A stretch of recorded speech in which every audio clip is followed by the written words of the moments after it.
I got to say, New Amsterdam Radio is brought to you part by Anchor FM. Have you ever thought about making your own podcast? You see, when I was trying to get this podcast off the ground, I had a lot of questions. How do I record an episode? How do I get my show into all the apps people like to listen? How do I make money from my podcast? And most importantly, I don't want to deal with cables and wires and all those things. You see, the answer to every single one of these questions is pretty simple. Anchor. Anchor is the one-stop shop for recording, hosting, and distributing your podcast. And best of all, it's 100% free and ridiculously easy to use. And you can use your phone, which is pretty awesome. Now, Anchor can match you with great sponsors who want to advertise on your podcast. That means you can get paid to podcast right away. In fact, that's what I'm doing right now by reading this ad. So if you ever wanted to start a podcast and make money doing it, go to anchor.fm/start. That's anchor.fm/start to join me and the diverse community of podcasters already using Anchor. That's anchor.fm/start. I can't wait to hear your podcast.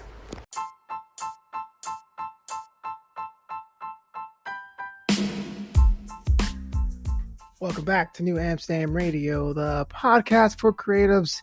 It's I, Flobo Boyce, and like on every episode in this podcast series, I am the mayor, I'm the bus driver, I'm the pilot throughout the city for creatives. How's everyone doing out there?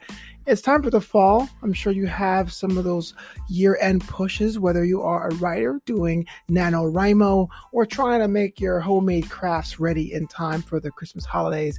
I salute you. You're all creatives. This episode is kind of special. It's a two-parter. This is the first part this week. I sat down with two very interesting people together that have been kind in their own way to me as an individual and as a creative as well. Heidi and Mack and Evan Mack, the Macks of Winterfell, as I like to call them, or they call themselves, are husband and wife team, tag team partners of the world. I'm not really sure how you quite describe it, but they're all creative in their own different ways, and I've seen their efforts digitally and in the real world grow exponentially as long as I've known them. So I sat them down for a bit of an extended talk, and we ran the gamut of what's going on in the world and what's going on in their grand plans and how they plan to give back. So this is a treat. The second only two-part episode in New Amsterdam Radio's history. Let me know if you want more extended views like this one and more extended interviews like this. But if you can't wait and you want to hear the extended interview in its entirety in one go, I urge you to join the Boisterous crew over at patreon.com/FlowBallBoys. Bonus content is there. All the interviews from New Amsterdam Radio, photo galleries, my gig blog, and 2 weeks early access to my sister podcast, Flobo Saw It on Netflix. But without further ado, Heidi Mack, Evan Mack, the Macks of Winterfell. Welcome back to New Amsterdam Radio, the podcast for creators. We ask both the how and the why. It's me, your man, Flobo Boyce. I'm being joined by not one, but two tag team champs of the world. I think this couple here has done so much as far as teaching me perspective and creating stuff, but they lead by example. They ain't preachy about it. I want to introduce first. She's a makeup artist extraordinaire, and she's dope with the art and the pen. Give it up for Heidi Mack. Hey. What's up? Hi, everybody. Hey. Mobile high. Okay. And also, this man is an actor. He's a rapper. He will get to that in a minute. Give it up for my man, Evan Mack. Mack, live. Yo, man, what's going down, man, on Monday, man? Top of the Monday. I'm not a bigger hater as Monday as everybody is, because technically Sunday is the start of the week. That's a fun fact for the people out in these streets. Sunday actually starts the week. Monday gets a lot of flack, man, for being like, oh, you know what I mean? Like, oh, Monday. I'm trying to rep for Monday today. You know what I'm saying? Somebody got to propaganda. You got to hold it down for Monday. You know what I mean? Yeah, hold that for Monday. Do you have a favorite day of the week, though? I'm curious. Oh gosh, I guess. Oh man, mine's Thursday. I think I like Saturday, man. I'm a Saturday guy. I think Saturday's good, man. I think that's the day where everyone technically can do things. You know what I mean? So it's just, I feel like it's truly the weekend on Saturday. That's what I'm like. All right, Saturday you could turn up. Sunday you could chill. Day of rest, very important. What about you?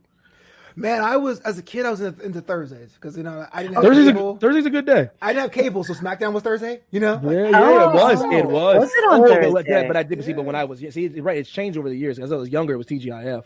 Because TGIF was lit, man. That show lineup was incredible, man. I couldn't wait till that Friday. I honestly have no idea, like when I was a kid, because I was born 25. Yeah, I'm like, I don't know. It was every day that I that I got to, watch TV or whatever, I guess. I don't know. But no, I mean, as an adult, I just for somehow, like, at least for like a decade, I think Thursday, because being in food and beverage, you never have a set, weekend. Your weekends could be a Thursday. Your weekends can be a Tuesday. I think Thursdays were like, for a long time, like my day off, even in like at Sugarfish and in Vegas at V-Bar, like Thursday was, so that was like always like my favorite day. And it's like, it's almost Friday. I don't know. Did you do industry nights too, or was that like not cool? Oh, big time. Okay, I didn't know how people actually in the industry actually did the industry nights. Or that's no. I mean, because especially in Vegas, I mean, I don't know about LA too much because I didn't get into the bartending scene due to the Sugarfish hiring me like right as we moved to LA. Yeah. But Vegas for sure, because that's how you network with people to get, free drinks, the hookups, like all the hookups. So you do want to go to those industry nights. And plus they always did deals like, especially it would say locals get deals as well. But if you're industry and local, it's like you get like way better. Hookup. Okay. Yeah, way better of a deal. That's cool, but that's, you always want to network. Yeah, that, I used to be able to, one of the biggest like after hours, like 4 a.m. and later nightclubs is Dre's after hours. And it's very hard to get in there and like cover, even without like a table, it'll be like $40 because they know they're like the only thing open after all the regular nightclubs close at 4 a.m. And I knew a DJ there and like one security, like VIP host in the front. So yeah, I never had to pay to get in there. I was like, woo. And because, yeah, even girls would have to pay to get in there. That's how, like, because it'd be the only place open. Yeah, I always would have had that situation, a bar that people know who I am, but I never leave my house. So I don't know how am I going to get that that treatment. Macks, we try to do that. Where we're getting stuck out here right now, being able to do that. Pennsylvania has now, and it's because of the 19 to 24-year-olds are about a third of the cases that are happening. So Pennsylvania has shut down bars at 11 p.m. Like, you have to close. Yeah. So we found that out last Friday.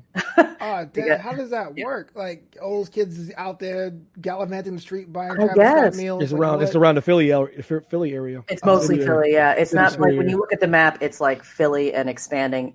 And ours is kind of like, our county is kind of light. Like, I mean, dark. I guess the darkest is where there's concentrated cases, and then ours is kind of like in that middle. So we're like, and we're right by the Capitol. We're in the Capitol, so like the he don't play though. He's just shutting down. Like, you know what? Y'all won't play. Yeah. I'm gonna treat y'all act like children. I'm gonna treat you like children, man. Shut it down.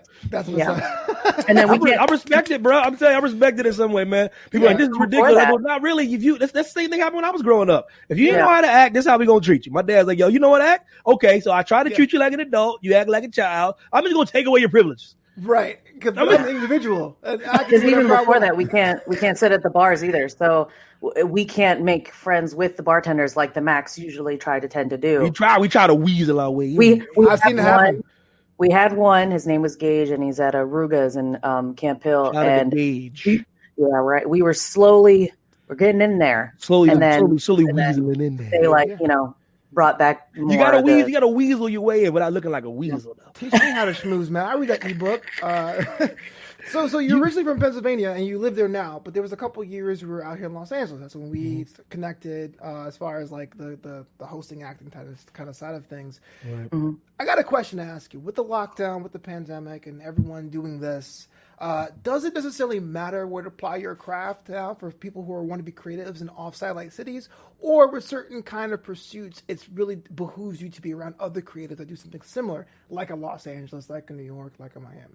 Yeah, I'm a firm believer, man, in iron sharpening iron, man. Truly, I am. As the years I spent in LA, and I realized the best that people at what they do are in Los Angeles.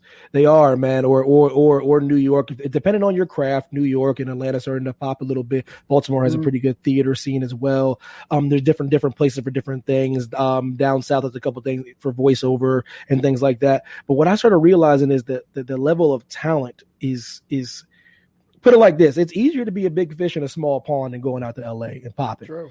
With all due respect to anybody, I respect the hell out of anyone that puts on the hard hat and take the lunch pail and the bootstraps and goes out to Los Angeles to do what they love to do. Because with all due respect, it takes moxie to go out to these big cities and put yourself in front of everybody and saying, I can hang with all due respect, I know a lot of people that hide out in their little small towns and little small areas, and it's just moxie to move. Yeah, just to move from everything you know and love. Most people don't have mommy and daddy like in LA helping them pay for every single thing. Like when we were in LA struggling, my dad would send us money. My dad would help with the rent. My dad would help us get some food. When we start those first few years, that's how hard it is to live out there. I don't know. My mom would too. Rosita would help. Rosita would help. And your mom too. Anyway, I don't know. And my mom. I don't know anyone in LA that doesn't have a roommate. You know what I mean? Like it's like, and that's par for the course. So what I'm to answer your question, I think it's good to be around other creatives and around other things and around other avenues of something that can point you in a certain direction. I wouldn't have met you if I wasn't in LA. I wouldn't have met you if we weren't like-minded in some regards and the things we like to do. So I really think I put like this, it's more of me respecting a person being out there, not necessarily saying they need it. If you can get popping in a smaller area, if you can do that, may Godspeed. But it's a higher percentage, even though it's harder, still a higher percentage to do well out in the bigger cities. Yeah, I mean, I would say, I don't want to say a good thing has come from this pandemic, but of course, if you're trying to be creative now, I think now you have a better chance of being where you're at because of even auditions are happening online, like not in person, things like that. But I will say it probably is clogging up the pipeline, as the Macks say, for people that have been grinding for years and years. Yeah, all you people out there clogging up the pipeline that really ain't serious about the craft. All you haters out there, listen, man, I'm tired of all y'all, man. Stop clogging up the pipeline for the real creatives here. I want to try something out. This pandemic ain't for you to try something out. This pandemic ain't for no trial and error. This ain't for no Bunsen burner and no beaker and no microscope for you to just experiment. This is supposed to be for the real hustlers that have been grinding for years and years and years to shine. This ain't for you to be like, well, I guess I'll grab a microphone and a laptop and I'll start being a screenwriter. This ain't the time for that.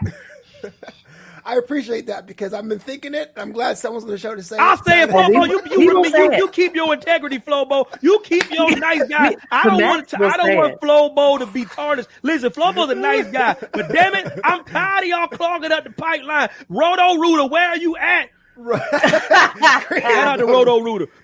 We're just good in sponsors anyway. So Roto Rooter's like, we listen to this podcast. Yeah, exactly. The one guy's going he's like, yes. Call the Macks right now. But you guys have been together for about 15 years, I think? About 12 to 15 years, 7? I've known her for since I was 15 years old. So she was about 14 years old. 20. And so it's about 20. Yeah. So married for 7. That is one of those things. I would say it's a beautiful story because I'm not that kind of poetic, romantic person. But obviously, you are growing together, right? And stuff like that. How does that work, though, creatively? How do you split your time between being creative together, being creative separate, and then just being together on those off days? You know? I like that we. Even though in hindsight it didn't sound good, but I like that we were able to be separate for during those years. We weren't tied at the hip for those 20 years. I do think that's important. Yeah, we were together in high school, like high school sweetheart type thing. I know, so cute. Yeah. The times Black Lives Matter. Everybody would understand now of like we broke up because of race back in the day. And that mostly, my side of the things, even though I'm a mixed person, there was weird, blah, blah, blah, because of, the chocolatiness up there. And, I liked it. Not everyone did. And then we lost. We fashionable now. Black people in. Yeah, I know. Our marriage is also fashionable now as well. The rooms pointing at each other. And then, we always stayed around each other. Like he was at my 21st birthday party. Like he was at my going away party when I moved to Vegas. Like Evan and I were always like in each sprinkles in life. And then we were together again. And 7 years later, broke up again because I moved back to Vegas. And then that's a different story. And then we found each other again 5 years, maybe 6 years after that. We because of LinkedIn.com And then things go down on LinkedIn. People don't notice that, but it goes down. Yeah, but to answer that, so like I said, I just think that it was important for us. It was important for her to. I'm glad she was able to date and do things with different types of dudes and different types of experiences. Because I'm a firm believer, and not no disrespect, but I don't really think you can't tell me you met the love of your life in 6th grade if you've never dated anybody. That's you can't. That's triggered. That happened to me. My last girlfriend I met in 6th grade. Like, you know what I mean? Like, see, no one can really tell me that. I know you have convinced yourself of that, but there's so many beautiful things and so many different people in the world and so many different continents, so many different cultures that if you really have never experienced it ever, you can't tell me that's the only person you're supposed to be with. So I like that we were able to do that. I like that we were able to date people. I like we were able to compare people to certain people. I like that she was able to go here, go to Germany. Yeah, I'm really glad because then we came back together. I was like, okay, cool. You know what I mean? It wasn't really kind of like what else. I was really annoying, like to everyone around me when he came back in my life. People were like, Heidi, okay, we get it. He's cool. Okay. With that being said, though, when I'm trying to focus on what I'm doing, and even today, even at my age now, my number one goal is acting. That's my favorite thing in the whole world. That's the only thing I would do. I would drop everything I was doing right now if I got a chance to become an actor and act or be a part of something, be a part of something theatrical or even on film. And when I guess maybe she was around that, seeing that, she put herself into special effects school, which was really timely because she actually fell in love with the process of that and seeing what she could create, and her teachers were all pretty awesome, and EI is a hell of a school in LA. If anybody's listening, if you're interested in any special effects or any makeup, they do it all. They do beauty, they do everything, and so you can find what you love. And she found a special effects thing, and then I was like, wait a minute, now we kind of work together on what I like to do. You know what I mean? Because she's primarily food and beverage. She primarily did stuff with bartending and stuff like that, but now she can be on a damn set. Now she can work with a professional makeup artist right next to her, and this lady will be like, "Damn, where'd you go to school?" So like it's so that being said, now I'm getting her gigs with my job and like doing makeup and things like that. So now we kind of link up creatively in that regard. But what she's doing right now creatively is without me is helping my sister get her craft stuff popping when I'm over here trying to work on this one film that me and my one friend are trying to work on. And by being in the same spot, man, we're just trying to keep ourselves busy because we don't know how long. Like I said, we talked about it. I don't know how sure my job is. We don't know how long we're doing things, so we're just trying to knock a lot of things out while we can, bro. You know what I mean? Especially while we're in this downtime. Exactly. While we're stuck at home, but and him too. Like he's been teaching me all. He taught me how to do all the Twitch, everything. So trying to work on that slowly as well, but. I think because we have like-minded goals, and I don't know, like working together doesn't feel like working together to me. Sure. That feels like we're just being together. Like basically, I'm trying to get paid, Flobo. Let me keep it real. Let's be real. Like I'm just one of the people. That's one of the people that's going to admit to say it. I'm not one of those people that are going to put a negative connotation saying money is the root of all evil. Man, only like broke people don't say that. You know what I mean? And money is evil depending on what you do with it. Like I'm the kind of guy that's been trying to hustle to help his family, help people that he knows, help people he's close to. Literally would use all his resources to do that if I ever got to that point. Like that's what I would use money for. I would use money to help everyone around us like do what they want to do with no like I owe you one. Like, yo, take this, make whatever you thought you were gonna make. Because I hear everyone, I hear everything that everyone says that's in my circle. I hear all of them, and every one of their problems is because they're limited financially. True. They not just because they're not that they're not doing well, but their money's going to their bills or their kids or whatever. But in their back of their mind, they have given up on everything they're really passionate about because they can't afford it. They just don't want to say that because I guess that's embarrassing to say. Yeah. But all I think about every single day is how can Evan get money enough to be like, yo, take this, man. Do whatever you want to do with it creatively, because I'm telling you, man, for my father, I interviewed my father for my class project like months ago. And I asked my dad, you have any regrets? And it was amazing. The man, the only person I really do idolize is my father. And he goes, I didn't do it. I didn't do any chances. I didn't take any chances. I didn't get to do anything that I wanted to do, really.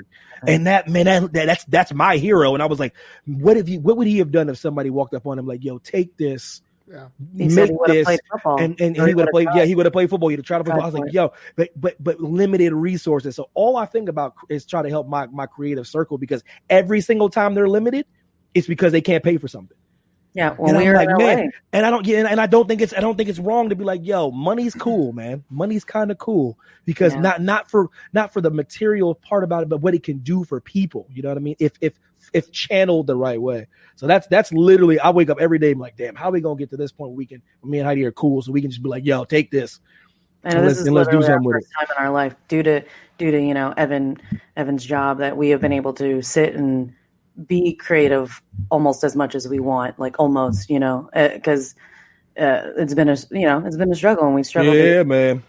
I'm like, and I was like, I had to work 6 days a week and go to school 2 days a week, which included no days off, in order to get to figure out, special effects stuff. And then I couldn't take gigs because I worked 6 days a week. Yeah, so she would always get it. So she would always get a gig, like a really dope gig on a film for they need makeup artists. She couldn't do it because she couldn't get off work.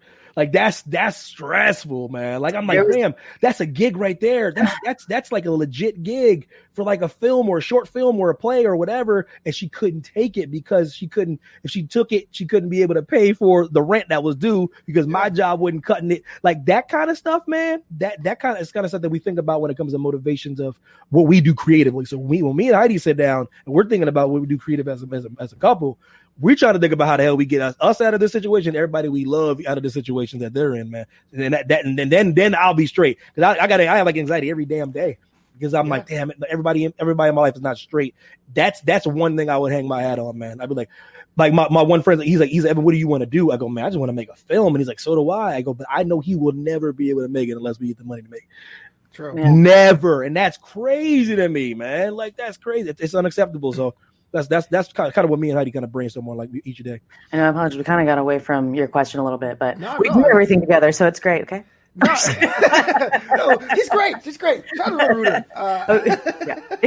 No, it's funny because like it's there's always been a link between art and commerce. I mean, right. The right. Patreon comes from patrons, even from the Renaissance time. Like, correct. It's an appreciation for the craft, but they know that it takes money to finance it. But it just kind of comes into conflict. Now, I'm not trying to get in a soapbox here, but it comes into conflict with our industrious attitude as an American society. It's true. Put your head down, especially if you're a minority, or if you're a woman, if you're a new American. You got to be happy with what you got. Be happy. Put your head down. They give you a slice, eat it. Yeah. Clear your plate, kind of a thing. So there's nothing wrong, I think, with the pursuit of money, as long as you keep your relationships genuine. I mean, that's exactly right. Absolutely. Someone's going to pay you to do what you're doing, then what are we doing this for? No, you're absolutely right. Yeah. And I think about that kind of stuff all the time. And I was listening to the one thing you posted. Damn, I'm losing sight of which one it was. And you said some poignant stuff about that situation. About like the whole thing when you're like, well, nobody really is helping you unless you are you a little more proactive. You know what I mean? And there's truth to that. There's truth to that. And but I just want to be that guy that's like, oh, I see what you're doing. Let me hear. Let's yell. Right. Flobo, I see what you're doing. I like, listen, this is just because I'm sure this would help you out. Yo, take this. Do more of what you want to do. Or take it easy for a second, or take some time off. Here, take these racks and chill out for a little bit, or funnel into yourself creatively, or invest in it. Do it. I just want to do that. Like, do whatever the hell you want to do. You know what I mean? Like, because it's true, man. Like, it's. I think partially no one is trying to reach out and help you because they're trying to do their own stuff. You know LA, man. It's hard to formulate relationships in Los Angeles. Los Angeles itself gets a bad rap. It's the people that surround LA. It gets a bad rap because what they do is what they're taught as soon as they step on soil is, yo, you supposed to grind and you will just get everybody out the way. It ain't about them. It's about you. So everyone adopts that mentality, and then they form these artificial relationships where they're always trying to network. We're trying to network instead of having true friends. And we'll be friends if you can network and get me on this thing and get me on that thing and get me on this thing. And it builds this weird resentment of people and what they do. So it's it's one of those things, man. Like I said, I learned a lot going out there, man, and despite all that, I still want to go back. What's wrong with y'all? No. I know we're crazy, but yeah, LA. But goes along with like this, like helping each other, and like also like our relationship and stuff. I'm like, he'll be doing something, and I'll just take initiative to help. Like, so with his sports show, I was like, you know what, I'll start your Twitter and your Facebook page and Instagram, like, so that, and I'll try to live tweet, like, and I'll watch this, and then he'll do the same thing. He'll take initiative to be like, oh, let me raid you, like, on Twitch, if people don't know what that means. Right. He'll share that kind of stuff. It's not even like you don't have to ask. It's like we just try to, like, oh wait, how can I help you like do this, because it'll help algorithms in the long run. Yeah. Because a lot of times, like, you'll post content, Evan, and I don't see that, but I'll see Heidi started a watch party, and you're like, if I follow both, how do I see one? I don't over the other. It's weird, that weird algorithm, man. I don't know. I get annoyed because I'll see something on Facebook that I like. They're like, this person posted it like 4 days ago, and I'm like, why didn't I see that? I'm like, that's something I want to see. Yeah, so we're sitting there going like, no one watched my clip. I'm like, exactly. So annoying. Evan, you're in a very unique situation in that you are featured in a national company, a global company, in their digital efforts. And I know from someone from the outside looking in, they may say, oh man, he lucky. He's got picked up. He ain't do nothing. He's on this show. He works 20 minutes a day. Can't be true, because obviously you don't get tickets to dance if you don't put in the work and put in the grind. But how has that affected your approach to not only what you work on, but distributing your work, knowing that you have haters now, officially or unofficially? Yeah, it's interesting, man, because I've always I'm a unique cat in the regard of I've always had haters, man, since the beginning. True hashtag story. And Heidi knows it. And the thing about it is, and I took years and years and years. Like I said, I ain't got no money for no damn psychiatrist, so I had to figure out what the hell's going on. I had to read my own stuff and figure out my own self and figure out why people do what they do and why I do what I do and why I feel the way I feel. Because with all due respect, man, I ain't got no rich parents that can give me psychological help when I was really stressed out and really worried about being liked and really worried about how people felt about me. But dude, I've been dealing with hate for a long time until I realized what it was, man. And it wasn't just about what because all the biggest hate on me, Evan ain't doing nothing, man. Especially and it's the town I'm living in right now. I'm just a little bit away from it. I'm 30 minutes away from it, but it's where I'm living now, and it's always the same thing. No, Evan ain't doing nothing, man. Evan ain't shit. Evan ain't this. Evan ain't that. Yada yada yada. And I used to really stick in my crawl, and then I started realizing, and that was when I really wasn't doing anything. So then I was like, why are they hating on me? Then I realized every time you see me, I'm always in a good mood all the time. All the time, and then I started getting. I'm always laughing. Hated on because I'm not. So Heidi get hated on too. Because Heidi they knew that she's not black, and then yada yada yada. But the black girls are the one talking the most about me, or the black dudes are the one talking about me, how I dressed, how I looked, what clothes I wear. I wasn't wearing the newest Jordans. Evan, why you wear the same jeans 2 days in a row? There's like I was bullied more than most people have ever been bullied ever, truly, for whatever reason. And I started getting older, started realizing, wow, man, I've lived 1,000 lifetimes. I come back to this same town, and y'all still in the same bar, still talking the same trash 20 years later. Yeah, real life. And that's crazy to me. Before social media and, the internet, pretty much. I mean, there was the internet, but not very well. It was like AIM Messenger, But before that, the Macks had a picture posted throughout the entire high school, about 500 something copies, made it look like we were naked. So we know about. Yeah, bro. So it's very unique. So it's a very unique situation. Like when it comes to this, like how I juggle it is like, and like I said, and it's because I'm always in a good mood and I'm always like happy or trying to be happy, and I try to process all these things each day, and I'm sitting there like, man, this dude's really hating on me. So I've literally been groomed and prepared my whole life, dude. I'm serious, man, for that kind of stuff. And I'm not trying to say people haven't been dealt with that, but a lot of people haven't. I hear a lot of people's stories. A lot of people really don't deal with that.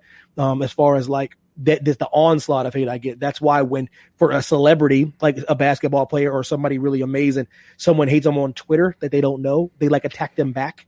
Yeah. It's because they're not used to it. They're like, everyone has loved me forever. Right. So they're not prepared for it. When someone as rich as Kevin Durant's clapping back at a guy that's probably 13 years old. Yeah. Like I go, it's because they're not prepared. Like I've been literally, and it's not like it's a good thing that I've been bullied and picked on since I was an adolescent, and then it taught me to try to rise above it and stuff like that. So when it comes to this now, the position that I've gotten, and in a position where every single day, besides like maybe one day a week, they're not hitting me up. That's why I think it looks easy. Yeah. But right. every single day, it's about what creative There's like content no day off. No, it really isn't. Yeah. What creative content to post, what to do this, what to do that. Here, there's a meeting for this, there's a meeting for that. Let's sit down and talk about this. Let's brainstorm about that. Okay, you got the show here, then we got the questions. We have the questions meeting on Sunday at 9 p.m. We have this, we have this, we have this, and then all of a sudden you see Mackie do a show. You know, that we film from like 8 to like 2. You know what I mean? Like, so like, and that's off and on, and that's up and down. And that's why I got to wake up at 7 and yada, yada, yada. And like one of those things where it's like that position. It was like, Evan, did you earn that position? I mean, y'all, listen, you damn right. And it has nothing to do with AfterBuzz. You damn right I earned this position. Y'all have no idea what the process was for me to get to Los Angeles. What I gave up to get to Los Angeles, what I gave up to get there, what I did, and what me and Heidi did to get me where I was. And I told Heidi, I said, I'm not staying in Vegas. I'm not staying in Vegas because for what I need to do, we're not staying in Las Vegas. For what I need to do, I got an idea, and we're going to Los Angeles, and we're gonna make it happen. And she was like, "All right." And for the fact that it's happening to a smaller degree, people can kiss my ass. To be honest with you. because it's because the grind that I went through. I'm 36 years old, man. I'm not no kid, man. Yeah. So like if this is why you got to do interviews, man. This is why I wish I was more famous. This interview right here, I wish this was like a viral interview, so you can hear people that you don't know people's journey. You don't know what people done to get where they are. You might have all you've seen is Evan do AfterBuzz TV for a couple years and then get called up to WWE. Yeah, but guys, the process we're talking since I was 21 years old. Yeah. We're talking 15 years of figuring out what the hell I want to do. We're talking about the height of my athletic ability, having my career taken away from me thinking I was going to play basketball overseas for the rest of my life, tearing my groin, sitting down with no money in my pocket because I funneled it all back home to my family, and sitting back being like, yo, what am I going to do? So like I said, so I always find it funny, man, when people talk about what other people do and what people don't deserve, man. Do you know their story? Do you know their journey? Do you know their grind?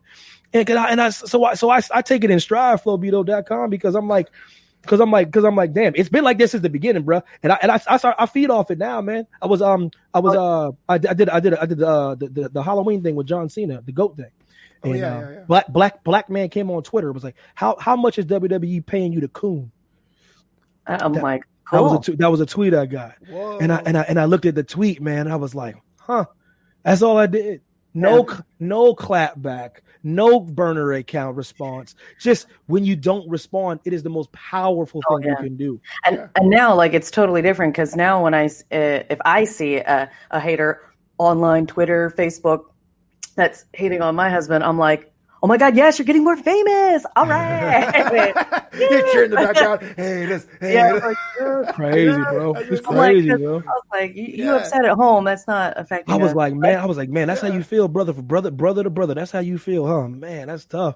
So that's funny, Flobo, because it goes full circle, because, you know, we've had talks about this about other people in that industry, you know, and me saying the opposite. So it's interesting to, you know, you know what I mean? It's like karma in some regard. And I was like, huh.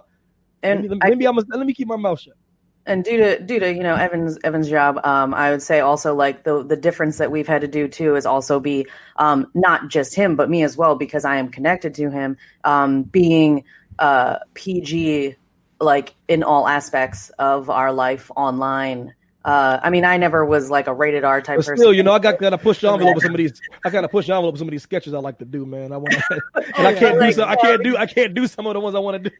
Yeah, exactly. I'm like, we used to be a little, you know, just a little less swear words, you know, a little, like, we have opinions, but, you know, just, you know, that's for our friends, family. That's all y'all. Y'all do you. There ain't gonna be no politics coming out of me. There ain't gonna be no religion coming out of me. Ain't gonna be no Joe Biden. Ain't gonna be none of that coming out of me. We were talking about cars, man. What's Joe Biden? We're like, nah, Biden Harris 2020. No, but yeah, I got you.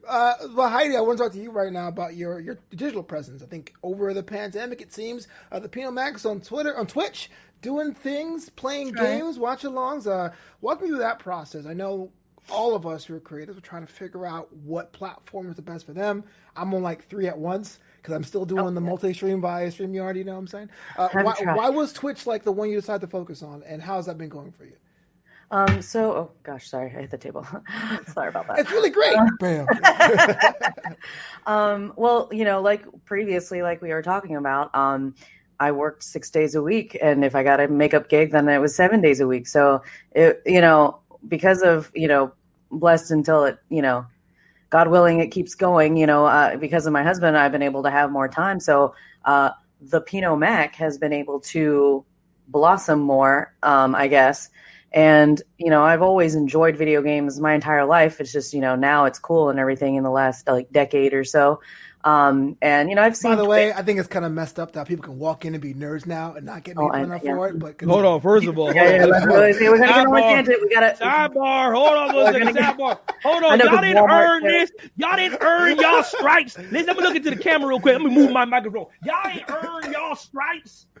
You had to go. Listen, you had to go through the mud. You had to walk through school. You had to take your lumps. I remember I got clowned for a damn trapper keeper. A trapper keeper that had Spider-Man on it. Are you kidding me? A Spider-Man trapper keeper? Now if you post something on there about stuff, you might get a TV show.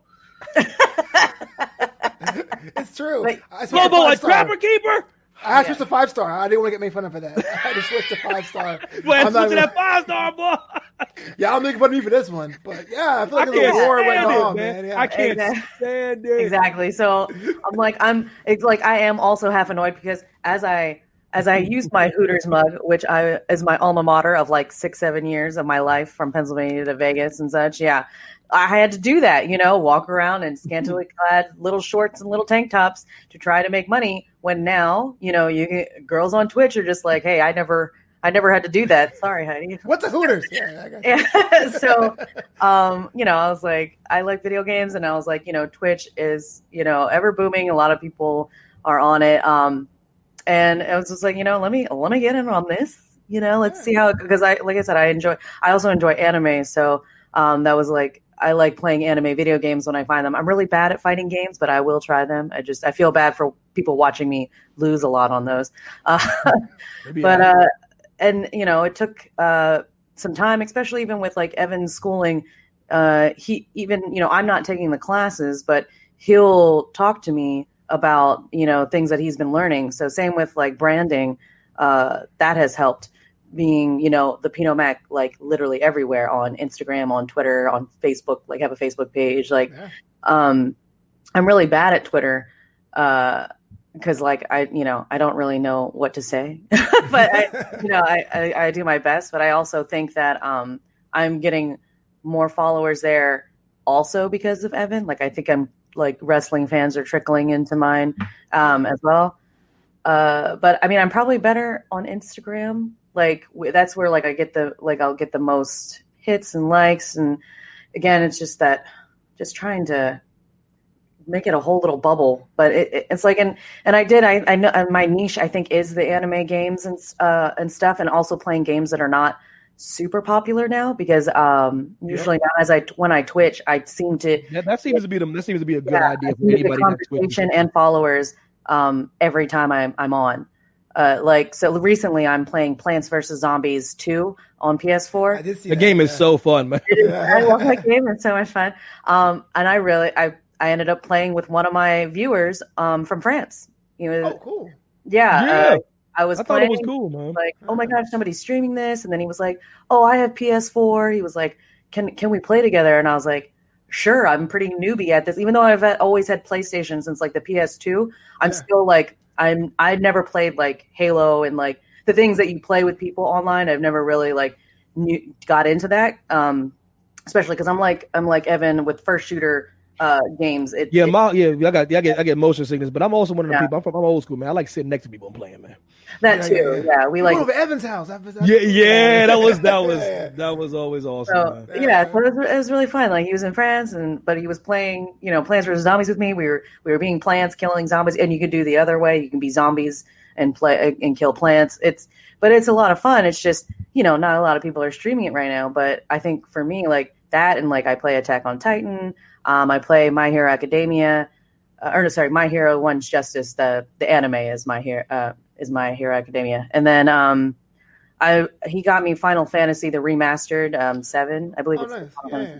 So I've yet to play that too, and then Tokyo Ghoul. But I seem to get I tend to get anime nerds when I play, and that's kind of like. So they say on that Twitch, you got to find that niche, and I think her niche is the anime games, and I think that's going to help her expand what she does on the Twitch, man. I just think it's just a good thing to do while she's not doing anything, and like I said, I think that's going to be it. If she consistently goes against them anime games, she gets people always like, "Hey, what's going on? Like, I can't believe you're playing this game? Like, cool, because they're excited to see that get played out and just watch somebody play it." The other game I play is Bayonetta. That's not really an anime, but it looks very. I think it's a video game though. That boot thing right there. Yeah, those portions are all out of whack though. Because also, seriously, your logo is like a chibi version of you. So even from just scrolling, it's like, what's this about? Mm-hmm. Little kawaii, like chibi. I mean, anything anime, I'm like, I'll be your senpai. So I'm like, yes, I love it. It seems to be working, and some of those fans have trickled into watching our like the Everything tournament and things like that. So other things I've noticed that some of my followers from Hey J Boot, and Bro 19 to God and then. God. They have trickled into my my Instagram, so I was like, "Oh, there's that Instagram." That slide of them DMs, man. Hey, man, that's how you build a fan. One person that's listen. I don't care, man. Okay. Let's talk about the Everything tournament, man. It's tournament 6. I mean, we've been doing it since April, I think. This pop culture everything goes tournament. So glad that I was asked to be part of it. I'm glad you are, brother. It got some legs, dude, for real. So let's talk about your end of how you came up with that and worked together to refine the concept in the House of Mack. Yeah, I remember years and years ago, man. Maybe even 10 years ago, man. I kind of threw out that idea. I was like, man, how is there tournaments that talk about the same thing, man? I think it'd be funny if it was everything. Kind of just threw it out there, and one guy was like, "Yeah, we should do that." And I was like, "Okay, cool." And it was something we did like once or twice, and then literally, he had a way of always being like, oh, "Yeah, I don't know if anybody's gonna really like get this thing." He was that's a deeper issue, but he would always be like, if it was never his idea, he would somehow want to kill the idea. And so I kind of lost confidence in the idea, and then I was sitting down one day, and I pitched it to somebody that's a executive at the flagship, and they were like, "Oh, whoa, what?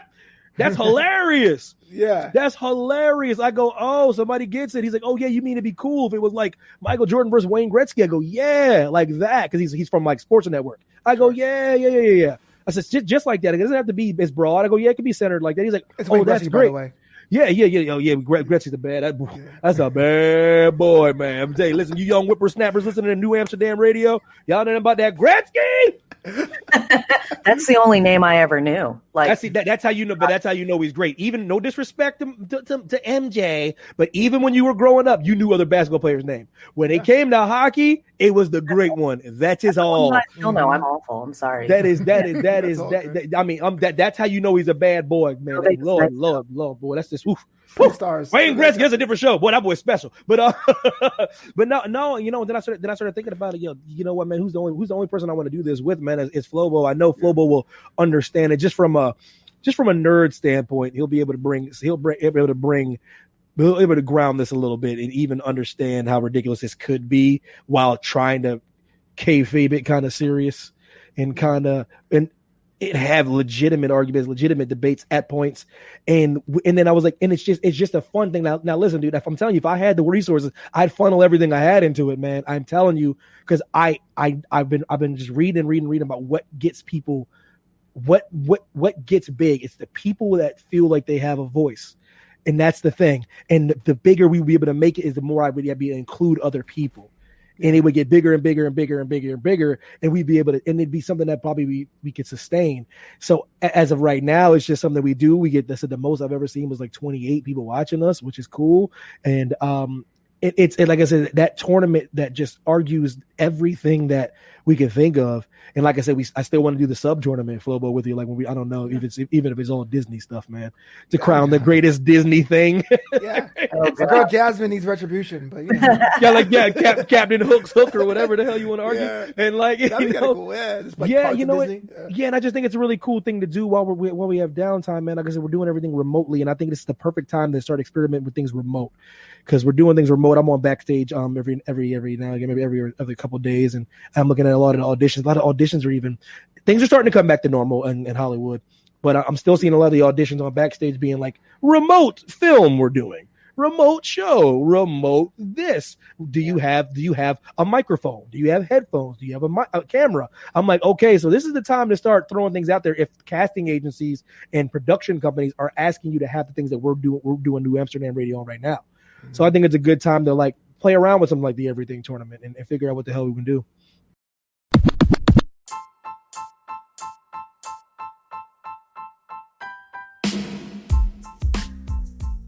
This concludes part 1 of my chat with Evan and Heidi Mack. I'll be back next week with part 2. We even get into more fun stuff. If you like what you hear from my guest this week, make sure you follow Evan over at Evan T Mack across social media and Heidi at the Pinot Mac across social media. As for me, I'm taking notes. A lot of great stuff here to pull from, to apply to what I'm working on. Hopefully you can do to what you're working on.